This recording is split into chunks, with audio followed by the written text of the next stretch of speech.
thank you so much for coming back and clicking on yet another video. We are way past 280 subscribers. Can we get this channel to 300 subscribers? First of all, thank you so much for the love and support thus far. I just take my phone, place it in front of me, and I start to talk. And I was surprised that over 200 people were interested. It's a new channel, like I've mentioned before, and I'm hoping to just create a community of thinkers, people who think about life philosophically. We can share ideas, we can provoke one another's thoughts. Can you get me to 300 subscribers? Let us share, let us just like provoke one another's thoughts and try to improve one another in this journey called life. Thank you again for clicking play. Now, I don't script my videos. When I sit down, I just have a general idea of what I want to talk about. That is, if it's not a vlog. Obviously, if it's a travel vlog or a vlog of my day as a suburban housewife, then I will just show you where I am. But when I sit down for a story time or just to share my thoughts, I don't script. I just try to like talk, be myself without having any script, without reading from anywhere, and just open up sincerely.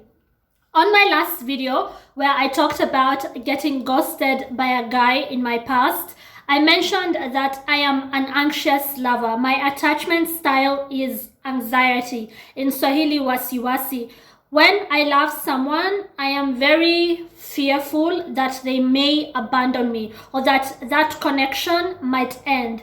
And I can point back to my childhood. I can look back there and pinpoint what caused that anxiety. Why do I love anxiously? It's because of losing my mom when I was 3 going on 4. So the child that is 3 years old, about to turn 4, gets programmed to believe that people abandon, people leave, and the child does not yet understand death. And then, of course, I went on to grow up with a single dad who would date many different women. He was a playboy, he was a player. So I did not connect to any of those women emotionally. He had enough for me financially, and he was in the house physically, but he was not emotionally available. So that child had anxiety inside of her. I was a child that was growing up longing for connection, longing for emotional connection. So anytime in my relationships later in life, when a guy gave me attention or was interested in me, I would hold on to that anxiously because that little girl in me is still fearful of getting abandoned. She's still afraid that this person will leave, just like my mother left. So there's that little child in my subconscious that has a fear of abandonment. And then it did not help that I grew up with a dad who had many different girlfriends. So as soon as I thought, okay, now I have a new mom, I've connected with this girlfriend, he would break up with her, they would have some drama in front of me, which obviously shapes the mind of a child, and then he would be with the next one. So I felt like lost all over again. Every time he connects with a new girl, I can't even count the number of girlfriends my dad had. It's that serious.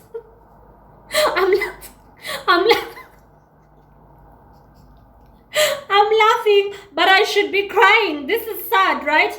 But I'm laughing just because obviously I grew up. I sought self-improvement. Some people do it through therapy. I did not really need therapy. I just built my character through prayer and also through watching videos on self-improvement and reading articles and just reading other people's stories. It helped me understand myself, understand why I act the way I do, and basically that's why I can laugh about it, right? Because it's something that is now in the past, it's in my past. But anyways, every time he would like date somebody else, it was losing somebody all over again. Like, I've lost him to this girl, I've lost him to that girl, I've lost him to these people, just like I lost my mother. So it created this impression in this child that you're always going to be left alone, you are going to be abandoned. I remember as a kid, I used to have dreams of being on an island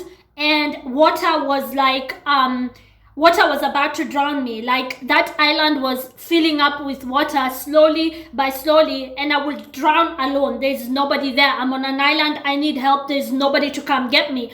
That dream was my subconscious, and it would be like a recurring dream. I was always I feel so bad for that kid, because I would always have that dream of like being on an island where nobody could hear me, and I'm like, help! Because the water is coming to get me and I will eventually drown. So that tells you what my thoughts were, because what we dream is what we think. It's what we see. It's what we hear. So it means that as a child, I always imagined I will be left alone. I will be alone. And I was very scared. So that's what built that attachment style. Everybody has an attachment style. So if you're like me, where ukona wasiwasi, like we call it in Swahili, anxiety, you love anxiously. When you have a boyfriend, you want him to yourself. This gives birth also to a lot of vicious jealousy. Like the minute you see your boyfriend saying hi to another girl, it's like, oh my God, they're going to abandon me for that person. They will leave again. It's your childhood creeping up on you. So if you're like me, like you're a vicious lover, you love very emotionally and very deeply, and you guard those who you love, making you a very jealous lover. You lash out, you quote unquote make a fool out of yourself. I am here to tell you that forgive yourself. Stop feeling that guilt of like, oh my gosh, I overtexted him, I chased him, I embarrassed myself. Everybody knows that at some point he rejected me, but I kept on trying. I want you to forgive yourself. I want you to stop having that cloud over you. Okay, because you gave it your best the way you knew how. You did not know any better. I think one of the most liberating points in my life is when I learned to forgive myself, right? Admitting your role in all your mistakes, what you did, how you reacted. You went insulting their new girlfriend. You stalked them. You went on the internet to try and find out where they were and who they were with, what they were doing and who they were doing it with. You overtexted them. You brought drama to their lives, and you're just having this cloud over you. First of all, admit that you were wrong. A lot of us don't want to take responsibility for our actions. I take full accountability and responsibility for my foolish actions, especially in my teenage years and in my 20s, where I would create drama.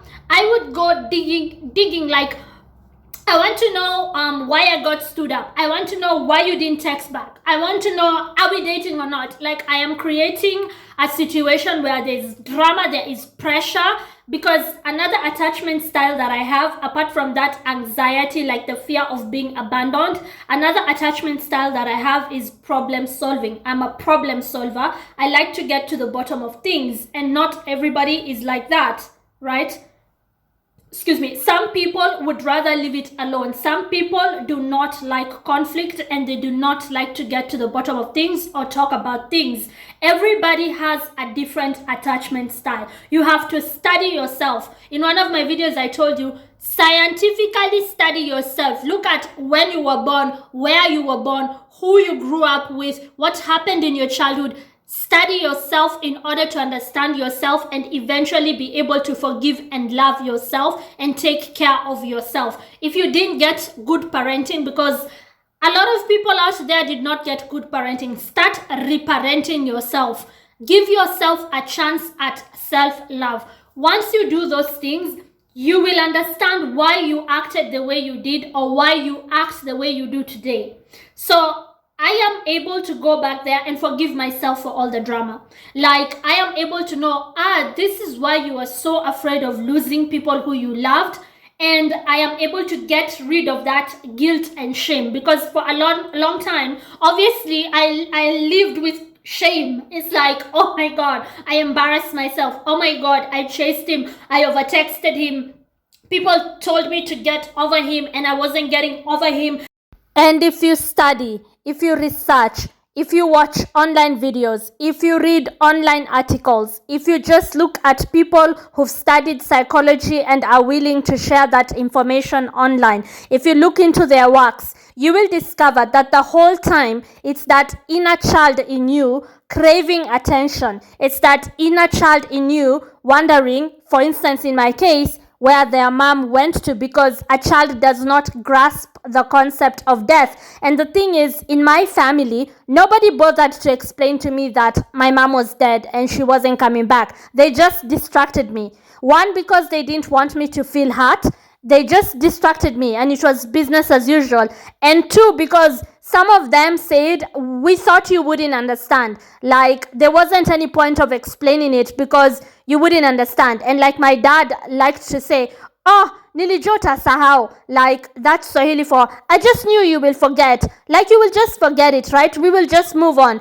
And that created a core wound. So every time I was holding on to a boyfriend later in life, holding on to a love interest, craving their attention, feeling that like I need to chase them. It was that little girl having a core wound, that fear of abandonment. It wasn't even about the guy. It was that little girl wondering, can I do more to make them stay, right? Because when I lost my mom at 3 going on 4, I thought like, if I had only been a better child, they would have stayed. If I had only chased, they would have come back. Like, that's the thoughts of a kid because they don't understand life yet. And that's the core wound that will play later in your life. So once you understand this, you can then tap from your conscious to your subconscious mind and tell that little girl that you don't have to live with this core wound anymore. That's what I mean. If you understand yourself, if you study, you are going to be better. Anyways, back to the video. I am not calling my old self clingy and needy and dramatic. Instead, although I did have a lot of drama, instead I am looking at her as a wounded person with a core wound that they didn't know how to take care of, right? So as you grow older, you are going to be better. You are going to understand your attachment style. And therefore, even that chasing, especially if you are a wasi-wasi lover like me, your attachment style is an anxious attachment style, you are going to be able to let go of things that don't belong to you and just not have that need to chase. Because I did have that would be triggered really quickly because of fearing that, oh my gosh, they're going to leave me just like my mother left me. Just like people, like my dad, I felt he left me every time he had a new relationship, emotionally leaving me. Everybody leaves me, so I have to make sure they don't leave me again. Chase, chase, chase. That was the thing that guys I was with, who I loved, would trigger. So basically, as I wrap up this video, I want you to know that how you love, how you give your all, because people with anxiety, with this attachment style, problem solving and anxiety, this combi that I have, we love with our all. Atubakishi, we don't leave anything for ourselves. We love with our all. I want you to know it's a beautiful thing. How you love is a beautiful thing. Obviously, you have to learn to love yourself first before you love other people. But just the way you love other people with all your heart, just the way you become so loyal, how you want them to be yours and for you to be theirs, that deep connection that you establish with people, that's a good thing and you should be proud of it. I used to be embarrassed of it because people who did not understand me back then would think like, oh my gosh, she is so obsessed. And of course, granted, on the surface level, it looks like obsession, and if you don't know how to control it, it can be unhealthy. But once you're an adult or a person who has done the work and you've grown, then you know that that can be converted into loyalty, like deep loyalty. Once you love person, you love somebody, you love a person, you are loyal to them with all your heart and all your soul. You are there for them. You try to understand them deeply. You connect with them deeply. And that is a good thing. That can never be a bad thing. Forgive yourself for how you didn't know how to control it. Forgive yourself for all the times you overtexted. Forgive yourself for all the times you went online and stalked them. You know, you just felt that you were triggered to chase. Forgive yourself for all the times you caused drama. Forgive yourself for all the times you were super jealous. Forgive yourself for all the times you went out there and asked about them and wouldn't take no for an answer, and you insulted their new girlfriend. Forgive yourself. Do not let that shame or guilt just be a dark cloud over your head. Forgive yourself. Once you know better, you do better. So now that you understand why you were the way you were, or why you are the way you are, be kind to yourself. Because one of the ways people are unable to find happiness, like I eventually did find happiness and a stable relationship, is because you're not forgiving yourself. You're not being kind to yourself. You're stuck in the past. Let it go. And now take pride in it. I take pride in the fact that I love with every part of me. I love with my nails, the hairs on my head. When I love somebody, I love them with every part of me. I connect with them deeply, and that is a good thing that I am not ashamed of and that I do not apologize for. So if you're watching me, I hope you're able to first of all discover your attachment style, understand yourself, understand why you're the way you are, and take pride in the fact that wasi-wasi, that anxiety is what makes you you. From my heart to yours, thank you so much for being here. Let's get to 300 subscribers. If you haven't yet subscribed, be sure to do so. Let us try and spread not only positivity but realness, right? Let's try and just spread self-improvement and provoke one another's thoughts, because like I said at the beginning of this video and when I started this channel, I am trying to create a community of thinkers, and you are one of them. Thank you for being here. Bye.